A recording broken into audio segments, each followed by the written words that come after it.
How dare you? CSM kwa. What is asem we be way? Na asem we anya otumfo na ebeka ohene ben. Gama nche onka we da. O mebua hospital just na nakotena dwam no wagigiska. Nti woni World Bank for no matima ma na ni die saa o maba no ho no. Se bibi wo ho amomeye. Na amanfo bebre mi hu se o mo twotwo na pese o kire se Jabs Asantehene ho na da bi. Kwakudu ankana ma ne we momra hanom. Mosidien.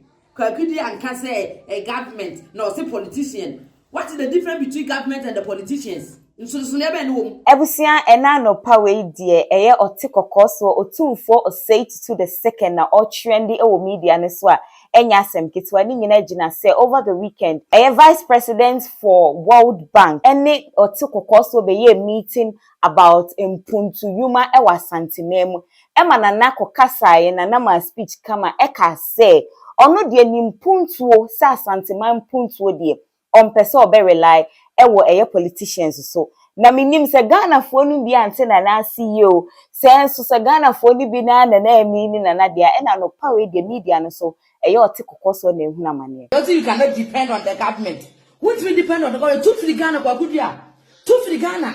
Say what trust you say abanya osuso so ma wudi nsemdu no sa aban ne ko. What was aban we na wa aban no more chance on mo koro no. Aha let's talk ghtrends and any first time I put into a video make so subscribe ama me no click on notification bell no say there any upload there no sabeti me aka no share ama fofa be share. Don't forget to any comment bi answer I want obeja e comment section or area mam your Facebook as Let's Talk ghtrends and your TikTok as Let's Talk ghtrends. So say go follow these pages e dey amame.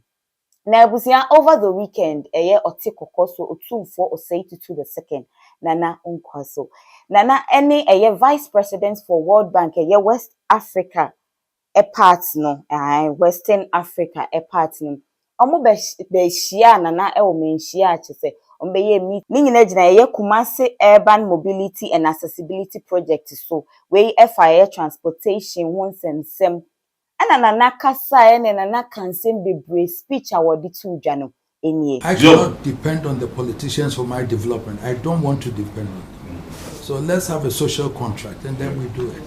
Mr. President. So this is something that I want us to look closely and then do it. I don't know the team, but I want to meet the team after they've left so I know who are working on this rapid transport so that we can take it up further. And then if I have to go to the Accra office for them to take me to Washington to defend, then we look at it and do it properly. The President, I hope when you go back, you allocate some money for that, so we know, so the country director can do it for us. I thank you for this visit, but we'll continue further with other discussions for us to. Majesty, thank you so very much. Ghana is a priority for the World Bank. In terms of financial support to the region that I'm leading, Ghana comes number 3. Term of net commitment as we speak. The number 1 being Nigeria for obvious reasons, the size of the population, etc. Côte d'Ivoire is the number 2, but Ghana is very, very close. I know it's almost the same amount. Ebusia ya otikoko so otumfo osate to the second ekote no masem na nakasa ya wo kire se empuntu yuma ne de ehu hia ne pa ne ompese se ye ba be project wo Kumasi na head office wa Accra da bi opebibia e wo ne mamu na nakasa no ana okaka se ompese obe rely on politicians for development e wo Kumasi dabi ompese ade ni ti se bibi wo ho a oni omo kono man to man no no a afesi na wa ye na ade. After Senana can asem we na meeting ni getting over no ene Ghana fo no mu bi anso asem ni anyo omo de kora mu bisa se time na former president His Excellency Nana Addo Dankwa Akufo-Addo tiso no omo se omo anti se otikoko so ka bibia afa ne government moda adaiti na NDC ba ye ya His Excellency John Dramani Mahama ba ye ya na obeka se onji politicians eni ene Ghana fo no bi aso esi otikoko so. You cannot depend on the government. Now government no bad that won't me depend on the government. Government no bad that won't me depend on the government. People are buying food we go to me and that depend on the people are buying. Kwagudia, people are more food we go to me depend on a Akufo-Addo.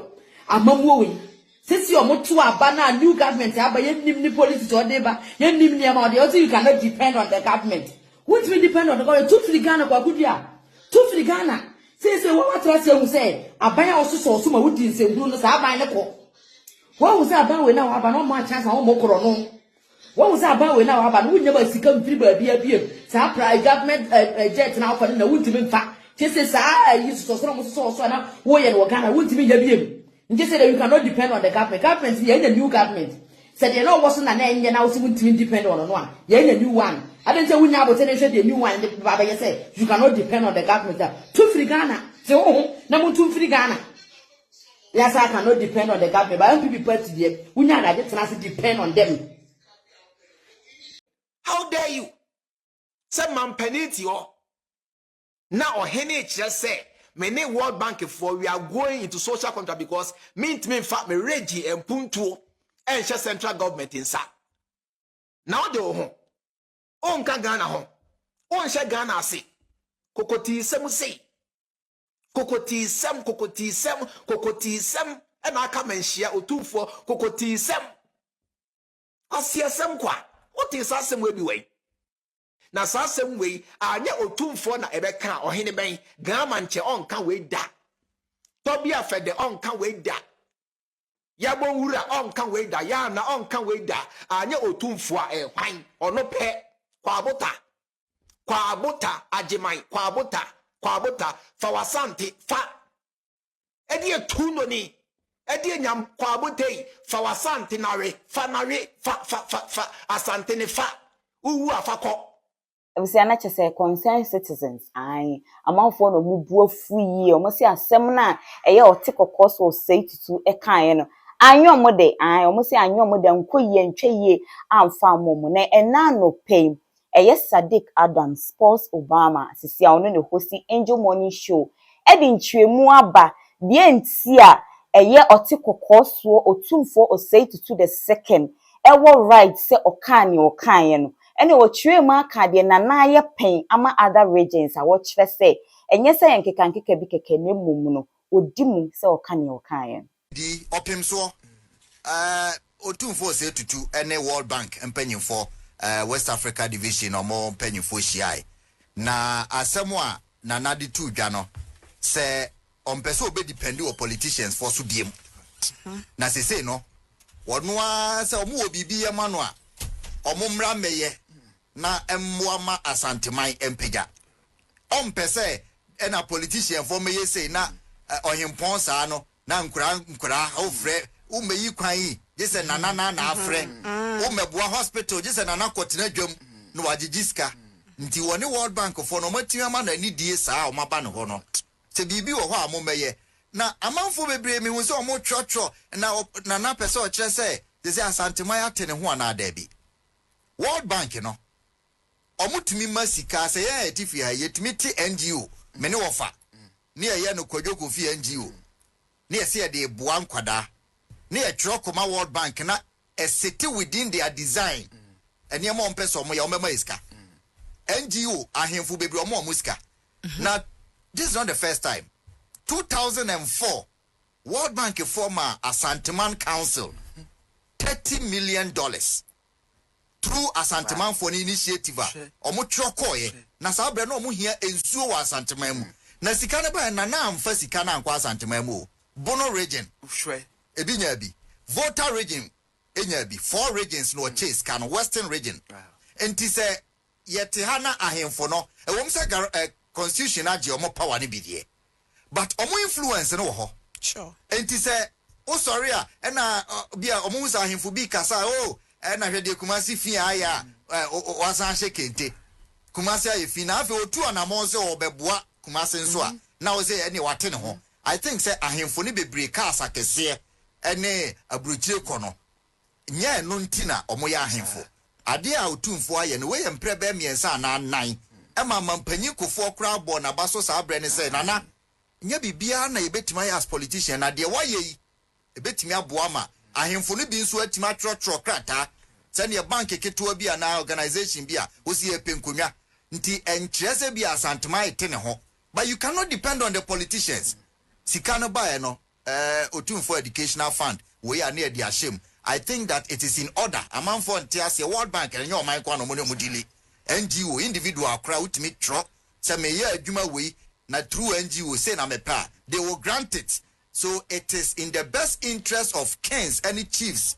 So mo ankasa be find ways am be mo mindful and that is the initiative I think say Asantehene are taking. You cannot depend on politicians omoba baku nupa bakuzika where we are kugu amonone. So I think weekend in any America so na man for ntiase no this is how we should go. Abusia na said the ekono no medimani edi ensem na chase store na media no so aye gidi because store na Ghana fo no mu bi enti omo ho ase se ote kokos wo kan say on person obe rely on the politicians for any development. It's medimani edi atwe any update di aba me the ebe brom cause I can say your Facebook as Let's Talk GH Rumors and your TikTok as Let's Talk GH. So be follow these pages. Edamam medin edina na Santo.